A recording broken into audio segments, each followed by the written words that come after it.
అందరికీ నమస్కారం.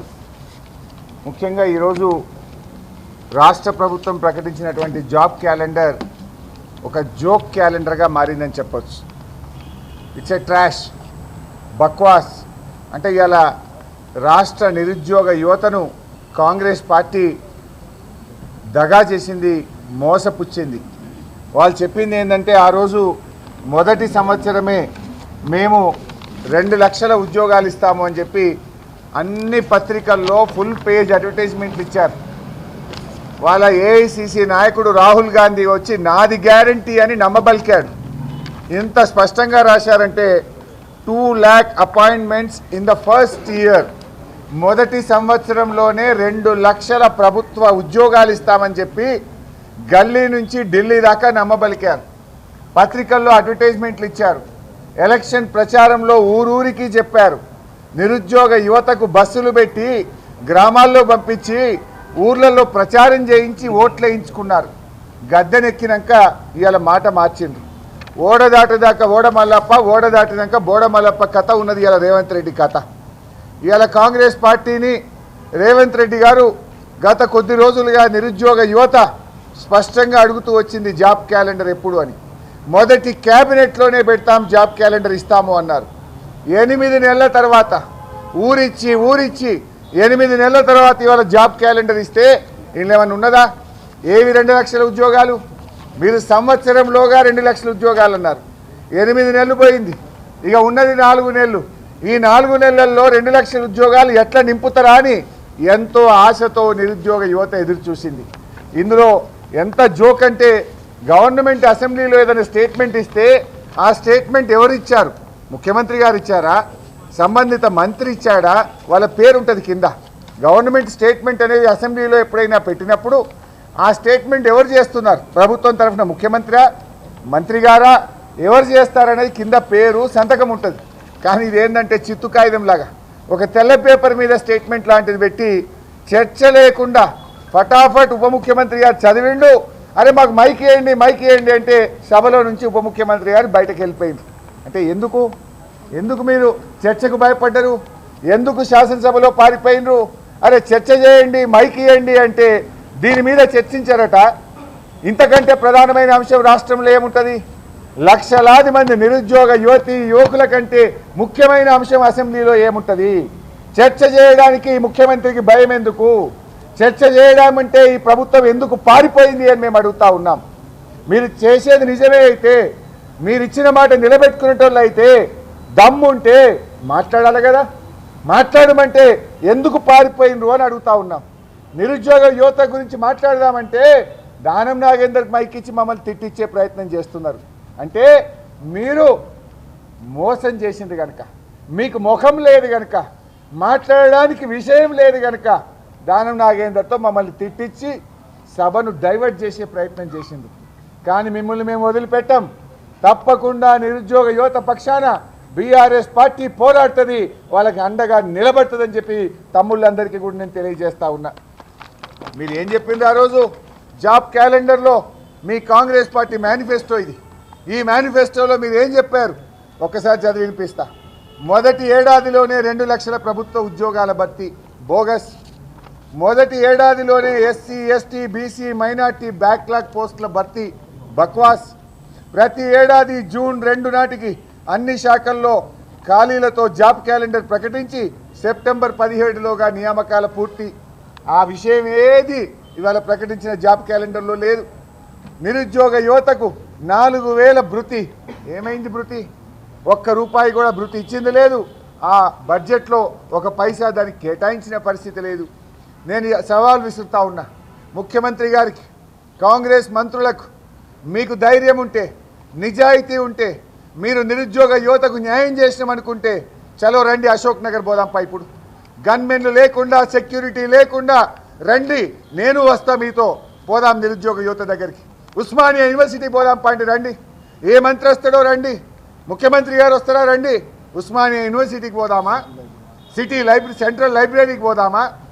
ఏ రాహుల్ గాంధీ గారు అయితే సిటీ సెంట్రల్ లైబ్రరీ మెట్ల మీద కూర్చొని హామీ ఇచ్చింది కదా, ఆ మెట్ల మీద కూర్చొని సిటీ సెంట్రల్ లైబ్రరీలో చదువుకున్న నిరుద్యోగ యువతతో మాట్లాడదాం. అశోక్ నగర్ చౌరస్తాలో మాట్లాడదాం. ఉస్మానియా యూనివర్సిటీ ఆర్ట్స్ కాలేజ్ ముందు మాట్లాడదాం రండి దమ్ముంటే. అంటే మీరు ఏ టైం చెప్తారో ఏ డేట్ చెప్తారో చెప్పండి, నేను వస్తా, పోదాం మాట్లాడదాం. నిరుద్యోగ యువతను మీరు మోసం చేసిండ్రా మేం చేసినామా అక్కడే తేల్చుకుందాం. అంటే ఇలా మీరు మోసం చేసిండ్రు, మీరు రావడం లేదంటే, మీరు రాలేదంటే మోసం చేసినట్టు ఒప్పుకున్నట్టే.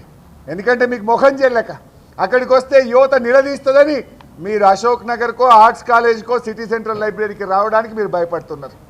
ఎన్ని రోజులు దాచుకుంటారు, ఎన్ని రోజులు తప్పించుకుంటారు, ఎక్కడ తప్పించుకుంటారు? ఏం గన్మెన్లను పెట్టుకొని తిరుగుతారా, సెక్యూరిటీలను పెట్టుకొని తిరుగుతారా? దయచేసి ఇప్పటికైనా యువతకు క్షమాపణ చెప్పండి. నేను అడుగుతా ఉన్నా, రాహుల్ గాంధీ గారు నీ క్రెడిబిలిటీ ఏంది? What is your credibility? నువ్వు వచ్చి ఇప్పుడు సమాధానం చెప్పు. రాహుల్ గాంధీ, నువ్వు రాకపోతే నిరుద్యోగ యువతను తీసుకొని మేమే నీ ఏఐసిసి కార్యాలయంకి వస్తాం, ఢిల్లీకి వస్తాం, నిన్ను నిలదీస్తాం బిడ్డ, అడుగుతాం, ఢిల్లీలోనే నిన్ను అడుగుతాం. ఏంది ఇది? అంటే నువ్వేం చెప్పినావు ఎన్నికల ముందు? 4000 భృతి ఇస్తా, 4000 ఆసరా పెన్షన్ ఇస్తా, మహిళలకు 2500 ఇస్తా, ఏడాదిలోగా 2 లక్షల ఉద్యోగాలు ఇస్తా. ఇలా అడిగితే గొంతు నొక్కుతున్నావు, పోలీసులను పెట్టి మార్షల్లను పెట్టి మమ్మల్ని గెంటేస్తున్నావు, అరెస్టు చేస్తున్నావు, ప్రతిపక్షానికి మైక్ ఇస్తలేవు. ఇది ప్రజాస్వామ్యమా? ఇది ప్రజాప్రభుత్వమా? నీది ప్రజాప్రభుత్వం అన్నావు కదా, నీ ప్రజాప్రభుత్వంలో అన్ని ఆంక్షలే, అంతా పోలీసు రాజ్యమే అయిపోయింది. అడిగితే అరెస్టులు, అడిగితే అక్రమ కేసులు, అడిగితే ఇవాళ రకరకాలుగా వేధిస్తూ ఉన్నావు. ఇప్పుడే అమ్మాయి చెప్పినట్టు ఇవాళ ఆ అమ్మాయిని ఏ రకంగా వేధిస్తున్నారు? ఏమడిగింది అమ్మాయి? నువ్వు ఇస్తానన్న 2 లక్షల ఉద్యోగాలు ఏమైంది అని అడిగింది. నువ్వు చెప్పిన గ్రూప్ 1 1:100 ఎందుకు ఇవ్వవు అని అడిగింది. నువ్వు చెప్పిన విధంగా గ్రూప్ 2 గ్రూప్ 3 ఉద్యోగాలు ఎందుకు పెంచవు అని ఆ అమ్మాయి అడిగితే ఆ అమ్మాయిని పట్టుకొని ట్రోలింగ్ చేస్తారా? ఇదా ప్రజాప్రభుత్వం? ఇదా ప్రజాస్వామ్యం? మీరు చెప్పిన పాలన ప్రజాపాలన ఇదేనా అని నేను అడుగుతా ఉన్నా నిరుద్యోగ యువత పక్షాన. ఈరోజు బ్లాక్ డే, తెలంగాణ శాసనసభ చరిత్రలో ఈరోజు ఒక బ్లాక్ డే. తెలంగాణ నిరుద్యోగ యువతకు కాంగ్రెస్ దగా చేసింది, మోసం చేసింది. కాంగ్రెస్కు నూకలు చెల్తే బిడ్డ, కానీ మిమ్మల్ని ఇడిచిపెట్టాం. మందబలం ఉందనో శాసనసభ ఒక కౌరవ సభగా మార్చిండ్రు, అదొక దుర్యోధన సభగా మారిపోయింది. శాసనసభ ఈరోజు దుర్మార్గంగా కనీసం ప్రతిపక్షాలను మాట్లాడిస్తలేరు. మీరు పెట్టిన జాబ్ క్యాలెండర్ నిజమే అయితే, మీరిచ్చే 2 లక్షల ఉద్యోగాలు నిజమే అయితే చర్చకు ఎందుకు భయపడ్డరు? చర్చ చేయమంటే ఎందుకు పారిపోయినరు? చర్చ చేయమంటే మమ్మల్ని పోలీసుల చేత ఎందుకు గెంటేసిండ్రు శాసనసభ నుంచి అని నేను అడుగుతా ఉన్నా. అంటే మీరు మోసం చేసిండ్రు, దగా చేసిండ్రు అనేటువంటి విషయం రాష్ట్రంలో ఇవాళ నిరుద్యోగ యువతకు అర్థమైంది. మీరు ఎవరిని మోసం చేయలే? అవ్వ తాతలకు 4000 పింఛన్ ఇస్తామని మోసం చేస్తుంది, మహిళలకు 2500 ఇస్తామని మోసం చేస్తుంది, విద్యార్థులకు యువకులకు నిరుద్యోగ యువకులకు 2 లక్షల ఉద్యోగాలని మోసం చేస్తుంది, విద్యార్థులకు 5 లక్షల భరోసా కార్డు అని మోసం చేస్తుంది, రైతులకు బోనస్ అని మోసం చేస్తుంది. నువ్వు మోసం చేయండి ఎవరిని? అన్ని వర్గాలను కూడా ఆ రోజు ఇబ్బడి ముబ్బడిగా హామీలు ఇచ్చి అరచేతిలో వైకుంఠం చూపి గద్దెనెక్కినాక ఇలా దగా చేస్తున్న కాంగ్రెస్ పార్టీ నిజస్వరూపం బయటపడతా ఉంది. మాట్లాడితే దబాయిస్తున్నారు, మాట్లాడితే బెదిరింపులకు గురి చేస్తున్నారు, అక్రమ కేసులు పెడుతున్నారు. ఎంతకాలం పెడతావు? ఇది తెలంగాణ, ఇది ఉద్యమాల గడ్డ, ఇది పోరాటాల చరిత్ర కలిగిన ఈ తెలంగాణలో నీ దబాయింపులు, నీ పోలీసులు నీవు ఏమీ కూడా చేయవు అనేటువంటి విషయాన్ని గుర్తుపెట్టుకో. తప్పకుండా ఈ 2 లక్షల ఉద్యోగాలు ఇచ్చేదాకా కాంగ్రెస్ పార్టీ పక్షాన, కాంగ్రెస్ పార్టీ వెంటబడతాం, నిరుద్యోగ యువత పక్షాన మేము నిలబడతాం. తప్పకుండా నిరుద్యోగులకు న్యాయం జరిగేదాకా బీఆర్ఎస్ పార్టీ సంపూర్ణమైన సహకారం ఇస్తుంది. నువ్వు ఉద్యోగాలు ఇచ్చినా అంటున్నావు, ఉద్యోగాలు ఇస్తే ఏమిచ్చినావు? ఉద్యోగాలు ఎప్పుడు ఇచ్చిన నోటిఫికేషన్? స్టాఫ్ నర్స్ ఉద్యోగాలు బీఆర్ఎస్ పార్టీ ఇచ్చింది. ఇది ఏ రోజు ఇచ్చినామంటే మేము బీఆర్ఎస్ పార్టీ 6 ఏప్రిల్ 2023న స్టాఫ్ నర్స్ ఉద్యోగాలకు మేము నోటిఫికేషన్ ఇచ్చాం. కానిస్టేబుల్ ఉద్యోగాలకు మేము ఇచ్చిన నోటిఫికేషన్ 2023లో కానిస్టేబుల్ ఉద్యోగాలకు ఇచ్చాం. ఈ రకంగా మేము నోటిఫికేషన్లు ఇస్తే నువ్వు చెప్పుకుంటున్నావు. ఇవాళ మీరు చూడండి, ఒక్కొక్కటి స్టాఫ్ నర్స్ పోస్టులు 2022, అదేవిధంగా సింగరేణి పోస్టులు 2022, పోలీస్ కానిస్టేబుల్ నోటిఫికేషన్ ఏప్రిల్ 2022, అదేవిధంగా రెసిడెన్షియల్ స్కూల్ టీచర్స్ ఏప్రిల్ 2023, అదేవిధంగా అంటే నువ్వు ఇచ్చిన 31,000 కూడా నోటిఫికేషన్ ఇచ్చింది బీఆర్ఎస్, పరీక్ష పెట్టింది బీఆర్ఎస్, ఫలితాలు ఇచ్చింది బీఆర్ఎస్. కేవలం నువ్వు కాపీ చేతిలో పెట్టి నేను ఇచ్చిన అంటున్నావు. అంటే నువ్వు చేసిందేమీ లేదు. నువ్వు చెప్పిన 2 లక్షల ఉద్యోగాల్లో ఒక్కటన్ని ఇచ్చినవా? పోదాంపా అశోక్ నగర్ పోయి అడుగుదాం, పోదాంపా ఉస్మానియా యూనివర్సిటీ పోయి అడుగుదాం. నీ గవర్నమెంట్ వచ్చినాక ఇచ్చిన ఒక్క ఉద్యోగం ఏదో చెప్పు. 2 లక్షలు ఇస్తా అన్నావు, 8 నెలలు బాయే.